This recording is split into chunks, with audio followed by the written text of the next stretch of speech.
Lincoln photograph.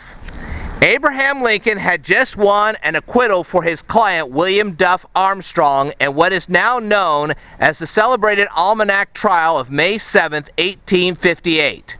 At the conclusion of the trial, held at the second floor of the Cass County Courthouse in Beardstown, a young entrepreneur named Abraham Byers invited Lincoln to walk to his nearby studio for a short photography session.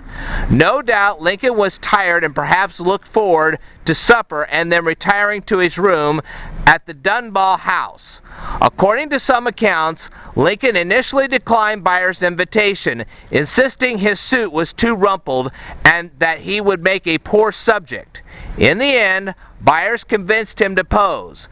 Byers made use of the newest photographic technique called ambrotype, which produced a picture by imaging a negative on glass backed by a dark surface. Byers took two photos, one of which was lost, or according to some accounts, discarded by Byers.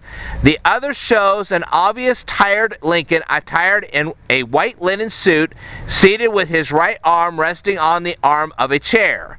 A copy hangs in the courtroom where Lincoln defended Armstrong.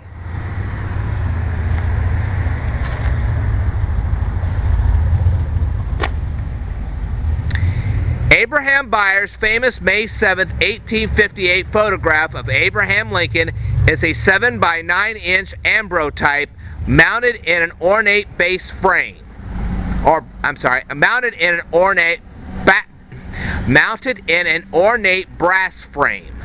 Taken at Byers' Beardstown studio, it is the only known portrait of Lincoln in a white suit.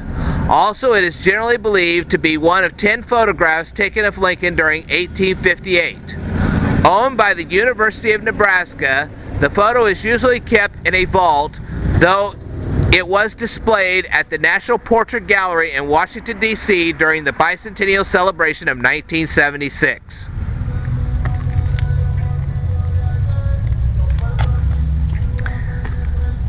As Abraham Lincoln was no ordinary lawyer, Abraham Byers was no ordinary photographer. In fact, this man who took the famous portrait of Lincoln in a white suit was not really a photographer. A store clerk, Byers settled in Beardstown for a time, but spent much time in Nebraska engaged in land speculation. He gained ownership of the photography studio and a settlement of an unpaid loan. Byers taught himself the art of ambrotype photography. In the 1850s, Byers developed a friendship with Lincoln, according to his daughter, Olive Byers Hayes. In 1861, Byers married Mary Toll in Beardstown. Later, they moved to Aledo, Illinois, where Byers became a successful banker. Byers remarried after Mary's death in 1902. He eventually went to Omaha, where he passed away in 1920. His widow Zora donated the famous photograph to the University of Nebraska.